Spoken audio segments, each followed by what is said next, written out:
Welcome to session 28, and today we will be continuing with water soluble vitamins 2. That is, we will be discussing about the B vitamins. B vitamins does a lot of functions in our body, and they are coenzymes like vitamin B12, and we have pantothenic acid, that is CoA, folate, THF, B6, PLP, thiamine, uh, TPP. So every uh, vitamin B has its associated coenzyme name. So all these vitamin B associated complexes, they works as coenzyme with the protein, with the enzyme to function in a better way. See, these are the roles of various vitamins and where they are going to act. Some are acting in the muscles like NAD, THFP, PLP, and B12, and some are brain and other tissues and involved in the metabolism of carbohydrate metabolism, and bone tissues, digestive tract. So, this is the overall summary of where this vitamin B associated coenzymes are going to act.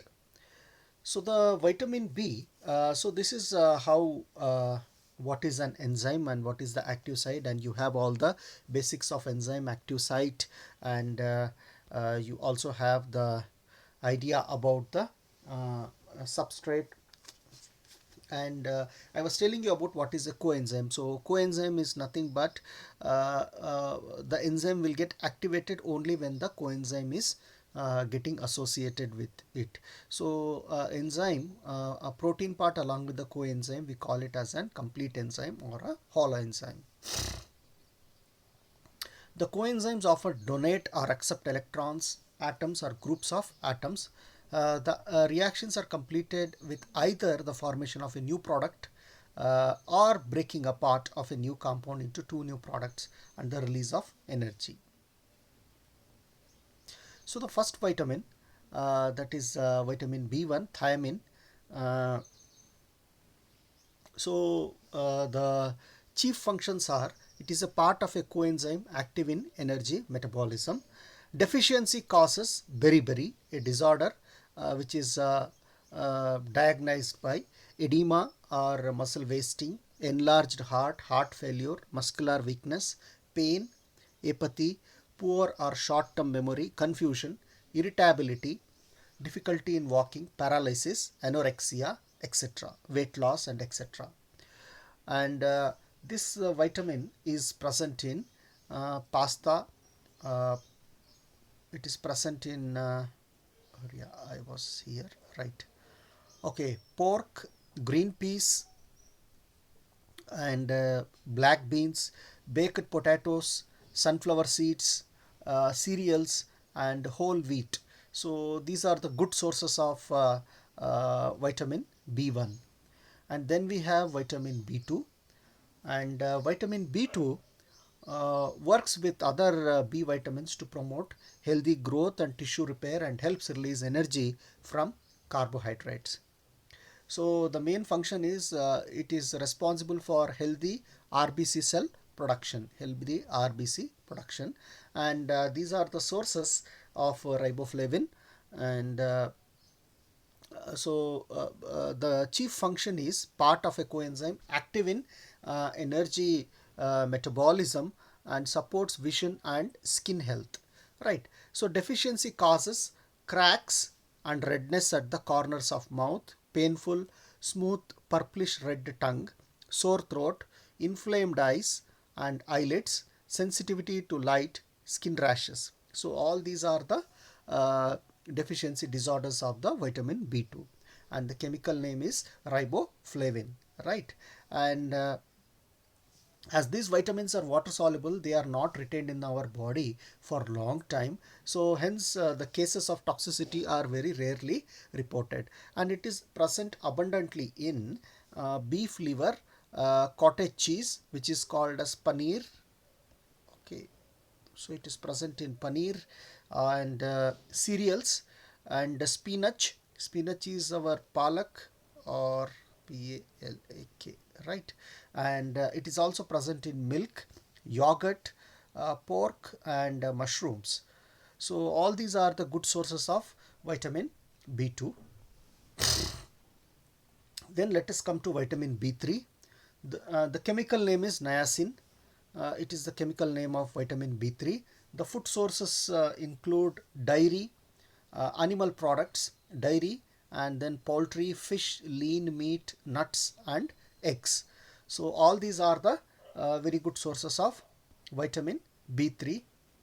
The functions of vitamin B3 are, again, it is a part of coenzyme NAD and NADP and used in energy metabolism. The toxicity symptoms include painful flush, hives, rashes, excessive sweating, blurred vision, liver damage, and impaired to glucose tolerance. The next vitamin is vitamin B6. uh, that is called as pyridoxal or pyridoxine. It is present in food sources are, it is present in beans, legumes, nuts, eggs, meat, fishes, breads, and cereals.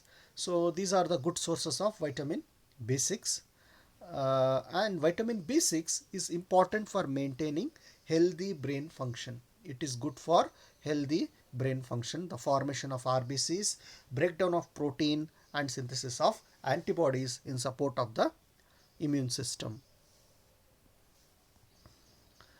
Yeah, this is again the overall summary of vitamin B6.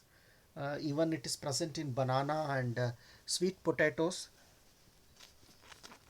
and uh, it is also present in spinach,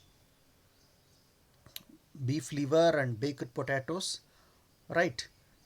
Deficiency causes, right, deficiency causes anemia and depression, confusion, abnormal brainwave pattern, convulsions, and greasy scaly dermatitis.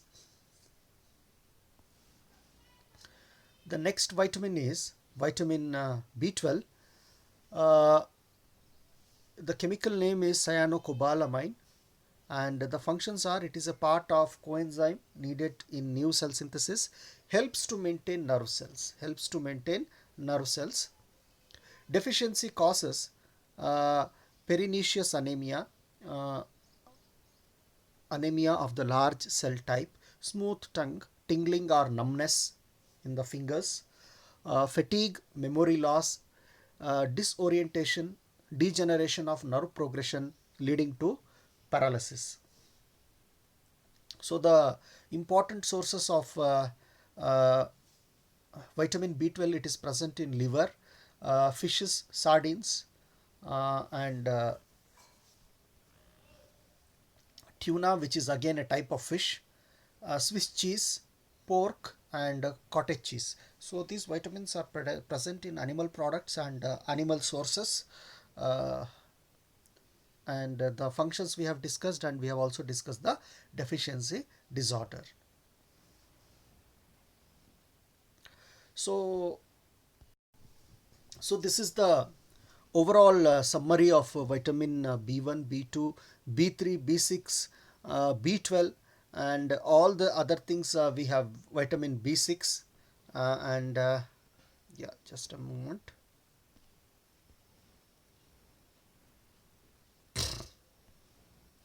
So B1, B2, B3, B6, B12, and vitamin C, all these things we have discussed. Everything has been summarized for your nice understanding and easy understanding.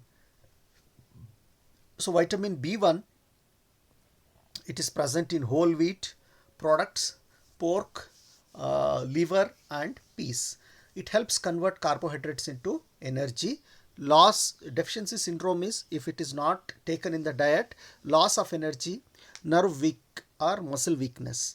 So next to riboflavin, vitamin B2, it is present in meat, fish, whole grains, dairy products, and vegetables and legumes. It helps many enzymes reaction that convert food into energy. Dry, scaly skin, cracks on lips and corners of mouth, and sensitivity to sunlight. Okay, and sensitivity to light, any kind of light.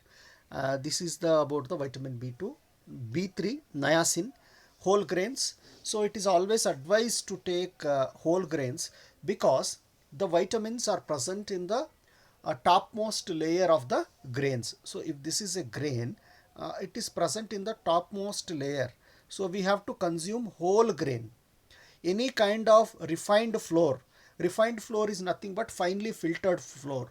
The filtered flour or the milled product, it will remove this outer layer. It will remove this outer layer, and all the vitamins are being washed out, so that their product will be white in color. So they will remove this top layer. So this, when this top layer is bleached out, all the vitamin content is being lost. So that is why it is always advised to have whole grain. WHOLE, whole grain. Don't go for your processed atta or processed flours, whichever is branded. So many are available. They do not contain any fiber. So it is better we should procure our whole grain, and we should get it milled, and we should have the whole grain, right? And the fourth one is vitamin B12. It is abundantly present in liver, kidney, red meat, dairy products, eggs, fishes, etc. Required for DNA metabolism, RBC cell formation, healthy nervous system, and deficiency causes degeneration of the nervous system. So vitamin B12 is very, very important for healthy nervous system. And vitamin C we have discussed. Fruits, especially citrus fruits and vegetables, it helps in the wound healing process, maintains healthy immune system, helps in iron absorption. So deficiency of this vitamin causes anemia, depressed immune system, weak bones, and muscle degeneration. So this is the overall summary of the water soluble vitamins. These are the structures of all the vitamins, right? So these are the structures of all the vitamins, and this is the summary about a comparison of fat soluble versus water soluble vitamins. So fat soluble, differences between water soluble and fat soluble. Absorption, water soluble vitamins are directly absorbed into the blood. Fat soluble first into the lymph, then to the blood. Transport, travel, water soluble travel freely. For fat soluble, many require protein carriers. Storage, circulate freely in water filled parts of the body. And it is fat soluble vitamins are stored in the cells associated with the fat, that is adipocytes. Excretion, kidneys detect and remove excess in urine. Leads less readily excreted tend to remain in fat storage sites. So that is why we always advise ADE, fat soluble vitamins, though we are not taking it continuously, it will be stored in our body and they will be doing the function. In contrast, the water soluble vitamins are flushed out continuously from our body, so we have to keep on continuously taking. Toxicity, possible to reach toxic levels when consumed from supplements. So it is not advised to take tablets continuously, and likely to reach toxic level when consumed from supplements. So these vitamins have to be removed from our body continuously, right? Requirements: needed in frequent doses, 1 to 3 days. Needed in periodic doses, maybe perhaps weeks or months. So this can be taken in weeks or months. So this has to be taken 1 to 3 days. You can take one tablet per day, not more than that, right? Okay, so this is overall the summary of water soluble vitamins. I hope you understood the concept. Thank you one and all.